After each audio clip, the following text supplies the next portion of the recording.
এতদিন পর্যন্ত ইরানের সামরিক সক্ষমতা নিয়ে বিশ্বের ধারণা ছিল মোটামুটি পরিষ্কার। তাদের হাতে যে সবচেয়ে শক্তিশালী ক্ষেপণাস্ত্রটি ছিল সেটার নাম খোররাম শহর। তরল জ্বালানিতে চলা এই ক্ষেপণাস্ত্রটি সর্বোচ্চ 4000 কিলোমিটার দূরে আঘাত হানতে সক্ষম। এই পাল্লা দিয়ে ইসরায়েল, সৌদি আরব, তুরস্ক এমনকি ইউরোপের একাংশ তাদের আওতায় ছিল, কিন্তু আমেরিকার মূল ভূখণ্ড সেটা ছিল তাদের স্বপ্নেরও বাইরে। ওয়াশিংটন থেকে তেহরানের দূরত্ব প্রায় 12,000 কিলোমিটার। মানে ইরানের সবচেয়ে শক্তিশালী ক্ষেপণাস্ত্র দিয়েও আমেরিকার গায়ে একটা আঁচড়ও কাটা সম্ভব ছিল না। আর এই অক্ষমতাটাই ছিল ওয়াশিংটনের জন্য একটা আরামের জায়গা। সেই আরামটা এখন চুরমার হয়ে যেতে বসেছে। ঘটনার সূত্রপাত হয়েছে একটা জুম্মার খুতবা থেকে। হ্যাঁ, ঠিকই শুনেছেন, কোনো সামরিক ব্রিফিং নয়, কোনো প্রেস কনফারেন্স নয়, একটা ধর্মীয় ভাষণ। ইরানের সর্বোচ্চ ধর্মীয় নেতার একজন প্রতিনিধি গত শুক্রবার জুম্মার নামাজের খুতবায় যে কথাগুলো বলেছেন সেগুলো শুনে গোটা পশ্চিমা গোয়েন্দা মহলে একটা ভূমিকম্প হয়ে গেছে। তিনি বলেছেন, ইরান এই মুহূর্তে 15,000 কিলোমিটার পাল্লার ক্ষেপণাস্ত্র তৈরির চূড়ান্ত পর্যায়ে রয়েছে। একটু ভাবুন এই কথাটার মানে কি দাঁড়ায়। 4,000 থেকে সরাসরি 15,000, মাঝখানে কোনো ধাপ নেই, কোনো 5,000 নেই, 8,000 নেই, 10,000 নেই, সোজা এক লাফে 15,000। আর এখানেই লুকিয়ে আছে এই পুরো গল্পের সবচেয়ে রহস্যময় অধ্যায়। কারণ ক্ষেপণাস্ত্র প্রযুক্তি এভাবে কাজ করে না। পৃথিবীর ইতিহাসে যেসব দেশ আন্তঃমহাদেশীয় ক্ষেপণাস্ত্র তৈরি করেছে তাদের প্রত্যেকে একটি নির্দিষ্ট পথ অনুসরণ করেছে।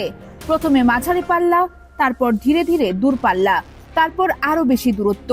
আমেরিকা, রাশিয়া, চীন সবাই একই পথে হেঁটেছে। দশকের পর দশক গবেষণা করেছে, হাজার হাজার পরীক্ষা চালিয়েছে, শত শত ব্যর্থতার মধ্য দিয়ে গেছে। তারপর একটু একটু করে পাল্লা বাড়িয়েছে। কিন্তু ইরান বলছে তারা মাঝখানের এই পুরো যাত্রাটা বাদ দিয়ে সরাসরি শেষ গন্তব্যে পৌঁছে যাচ্ছে। এটা কি সম্ভব? তাত্ত্বিকভাবে না, অন্তত নিজের গবেষণায় এটা প্রায় অসম্ভব। তাহলে একটাই উত্তর থাকে, প্রযুক্তিটা বাইরে থেকে এসেছে। আর এখানেই গল্পটা একটা সম্পূর্ণ নতুন মাত্রা পায়। কারণ ইরানের ক্ষেপণাস্ত্র কর্মসূচির ইতিহাস ঘাটলে দেখা যায় বাইরে থেকে প্রযুক্তি নিয়ে নিজের নামে চালিয়ে দেওয়া তাদের জন্য নতুন কোনো ঘটনা নয়, বরং এটা তাদের একটা প্রমাণিত কৌশল। তাদের সবচেয়ে আলোচিত খোররাম শহর ক্ষেপণাস্ত্রটাই ছিল এর সবচেয়ে বড় উদাহরণ। এই ক্ষেপণাস্ত্রের নকশা আসলে ইরানের নিজের তৈরি নয়, এটা মূলত উত্তর কোরিয়ার হওয়াসং সিরিজের একটা পরিবর্তিত রূপ। আর উত্তর কোরিয়ার সেই মডেলটাও তাদের একদম নিজস্ব উদ্ভাবন নয়, সেটার মূলে ছিল সোভিয়েত ইউনিয়নের পুরনো একটা সাবমেরিন ভিত্তিক ক্ষেপণাস্ত্রের নকশা। মানে একটা প্রযুক্তি হাত বদল হয়ে, রূপ বদলে, নাম বদলে এক দেশ থেকে আরেক দেশে ভ্রমণ করেছে।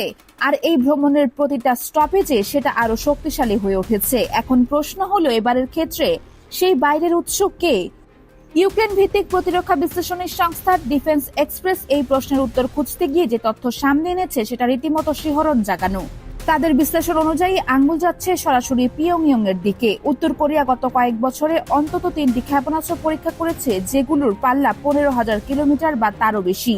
2013 সালের জুলাইয়ে যখন তারা হওয়াসং সিরিজের একটি ক্ষেপণাস্ত্র পরীক্ষা করে, তখন তার গতিপথ এবং ফ্লাইট ডেটা বিশ্লেষণ করে সামরিক বিশেষজ্ঞরা নিশ্চিত হন যে এটি আমেরিকার যে কোনো প্রান্তে পৌঁছাতে সক্ষম। এরপর আরো উন্নত সংস্করণ এসেছে, যেগুলোর ক্ষমতা 15,000কেও ছাড়িয়ে গেছে বলে দাবি করা হয়। কিন্তু এখানেও একটা প্রশ্ন থেকে যায়, উত্তর কোরিয়ার মতো একটা অর্থনৈতিকভাবে বিপর্যস্ত দেশ কিভাবে এত উন্নত প্রযুক্তি তৈরি করলো? এই প্রশ্নের উত্তর খুঁজতে গেলে আমাদের দৃষ্টি চলে যায় 2023 সালের সেপ্টেম্বরে রাশিয়ার সুদূর প্রাচ্যের ভস্তোচনী কসমোড্রোম মহাকাশ ঘাঁটি।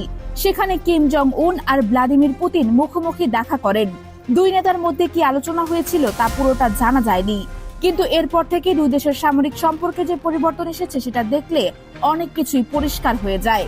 পশ্চিমা গোয়েন্দা সংস্থাগুলো দাবি করছে এরপর থেকে উত্তর কোরিয়া রাশিয়াকে গোলা বারুদ, ক্ষেপণাস্ত্র, এমনকি সৈন্যও পাঠিয়েছে ইউক্রেন যুদ্ধে ব্যবহারের জন্য। বিনিময়ে কি পেয়েছে? মহাকাশ প্রযুক্তি, ক্ষেপণাস্ত্রের উন্নত নকশা এবং সম্ভবত আন্তঃমহাদেশীয় ক্ষেপণাস্ত্রের সেই গোপন ব্লুপ্রিন্ট। বিশেষজ্ঞরা বলছেন উত্তর কোরিয়ার সাম্প্রতিক কিছু ক্ষেপণাস্ত্রের নকশা রাশিয়ার অত্যন্ত শক্তিশালী কঠিন জ্বালানি চালিত আইসিবিএম এর সাথে অদ্ভুত মিল রয়েছে। 3 স্তর বিশিষ্ট এই ক্ষেপণাস্ত্রের প্রযুক্তি এতটাই উন্নত যে প্রথম পরীক্ষাতেই শতভাগ সাফল্য পাওয়া প্রায় অসম্ভব, যদি না আগে থেকেই একটা পরীক্ষিত প্রমাণিত নকশা হাতে থাকে। আর উত্তর কোরিয়া ঠিক সেটাই করেছে, প্রথম পরীক্ষাতেই সফল। এখন এই পুরো চেইনটা একটু মাথায় সাজান। রাশিয়ার কাছে ছিল প্রযুক্তি, সেটা গেল উত্তর কোরিয়ায়। উত্তর কোরিয়া সেটা নিজের মতো করে পরীক্ষা করলো, যাচাই করলো, আর এখন সেই একই প্রযুক্তি হয়তো আরেকটা হাত বদল হয়ে পৌঁছে যাচ্ছে ইরানে।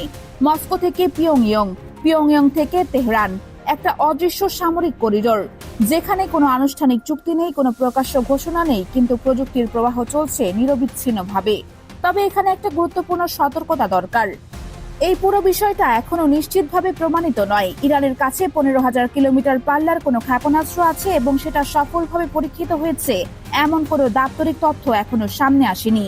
বিষয়টা এখনো গোয়েন্দা প্রতিবেদন, সামরিক বিশেষজ্ঞদের অনুমান আর কূটনৈতিক গতিবিধির উপর ভিত্তি করে দাঁড়িয়ে আছে। একটা ধর্মীয় নেতার ভাষণে দেওয়া দাবি আর বাস্তবে সেটা প্রমাণ করার মধ্যে আকাশ পাতাল ফারাক আছে।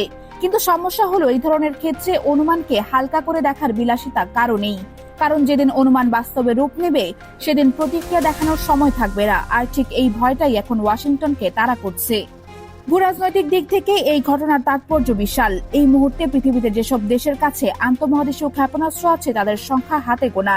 আমেরিকা, রাশিয়া, চীন, ফ্রান্স, ব্রিটেন, ভারত এবং উত্তর কোরিয়া। এই তালিকায় যদি ইরান যুক্ত হয়, তাহলে পৃথিবীর ক্ষমতার ভারসাম্যে একটা বিশাল পরিবর্তন আসবে। কারণ ইরান শুধু একটা দেশ নয়, ইরান হলো একটা ভূরাজনৈতিক শক্তি কেন্দ্র, যার প্রভাব ইরাক থেকে লেবানন, ইয়েমেন থেকে সিরিয়া পর্যন্ত বিস্তৃত। তাদের হাতে যদি সত্যিই আমেরিকার মূল ভূখণ্ডে আঘাত হানার সক্ষমতা চলে আসে, তাহলে মধ্যপ্রাচ্যের পুরো সমীকরণ নতুন করে লিখতে হবে। আরো একটা প্রশ্ন এখানে উঠে আসে, যেটা অনেকেই এড়িয়ে যাচ্ছেন। ইরান যদি এই ক্ষেপণাস্ত্র পায়, তাহলে পরমাণু ওয়ারহেড বসানোর প্রশ্নটাও সামনে আসবে। এতদিন ইরানের পরমাণু কর্মসূচি নিয়ে যত আলোচনা হয়েছে, সেটা মূলত ছিল পরমাণু বোমা তৈরির সক্ষমতা নিয়ে। কিন্তু বোমা তৈরি করলেই তো হয় না, সেটা নির্দিষ্ট লক্ষ্যে পৌঁছে দেওয়ার যানবাহনও লাগে।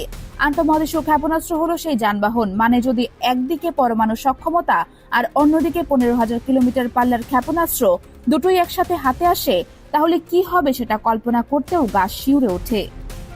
তবে এই পুরো পরিস্থিতির আরেকটা দিকও আছে, যেটা নিয়ে কথা কম বলা হচ্ছে। ইরানের এই ঘোষণা কি সত্যিই সামরিক সক্ষমতার প্রকাশ, নাকি এটা একটা কূটনৈতিক দাবার চাল?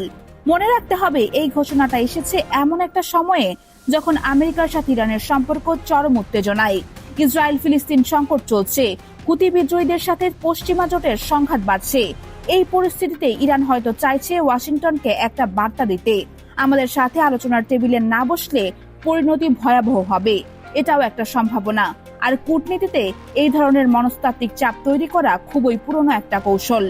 কিন্তু সত্য যাই হোক, একটা জিনিস অস্বীকার করার উপায় নেই, রাশিয়া, উত্তর কোরিয়া আর ইরান, এই তিনটা দেশের মধ্যে যে অদৃশ্য সামরিক বন্ধন তৈরি হচ্ছে, সেটা বিশ্ব রাজনীতির চেহারা বদলে দেওয়ার ক্ষমতা রাখে। ইউক্রেন যুদ্ধ এই বন্ধনকে আরো শক্তিশালী করেছে, প্রযুক্তি বিনিময়ের পথ খুলে দিয়েছে, আর সেই পথ দিয়ে এমন কিছু হাত বদল হচ্ছে যা আজ থেকে 10 বছর আগেও কেউ কল্পনা করতে পারেনি। এখন একটাই প্রশ্ন, ইরানের সেই 15,000 কিলোমিটারের দাবি কি শুধুই ফাঁকা হুমকি, নাকি পর্দার আড়ালে সত্যিই এমন কিছু তৈরি হচ্ছে যা গোটা পৃথিবীর ক্ষমতার ভারসাম্যকে উল্টে দেবে? এই প্রশ্নের চূড়ান্ত উত্তর হয়তো এখন কারো কাছে নেই, কিন্তু উত্তরটা যেদিন সামনে আসবে, সেদিন হয়তো পৃথিবী আর আজকের মতো থাকবে না। আপনি কি মনে করেন, ইরান কি সত্যিই এই ক্ষমতা অর্জনের দোরগোড়ায়, নাকি এটা শুধু দাবার একটা চাল? কমেন্টে জানান আপনার বিশ্লেষণ, কারণ এই গল্পের শেষ অধ্যায় এখনো লেখা হয়নি।